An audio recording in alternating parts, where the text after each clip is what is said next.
ચારણી સાહિત્યનો દુહો છે, નિસ્બત નહીં આયા કોઈને, નિસ્બત નહીં આયા કોઈને, નિસ્બત તમારા પદથી જાત પોતાની શાણા સમજે, જાત પોતાની શાણા સમજે, પદા રહે એ મદથી. આ દુનિયામાં તમારાથી કોઈને કઈ નિસ્બત નથી. અને જો નિસ્બત હોય તો શેની હોય? તમારા પદની, તમારા હોદ્દાથી માણસને નિસ્બત છે.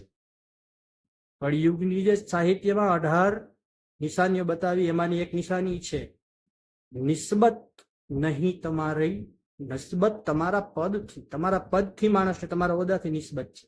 પછી વ્યક્તિ હોય તોય ભલે, સંસ્થા હોય તોય ભલે, એને ફક્ત તમારાથી કઈ લાભ છે, તમારા પદથી કઈ લાભ છે તો એને તમારાથી નિસ્બત છે. તમારી સાથે વાત કરવામાં આવી છે, તમારા સાથે જોડાવામાં નિસ્બત છે. કારણ કે તમારાથી એને કઈ ફાયદો છે તો જ એ તમારી સાથે જોડાશે. આમાં અપવાદ હોઈ શકે છે, પણ કળિયુગની સૌથી મોટી અસર એક આ છે, નિસ્બત નહીં આયા કોઈથી, એટલે આદુ હોય. એને નિસ્બત તમારા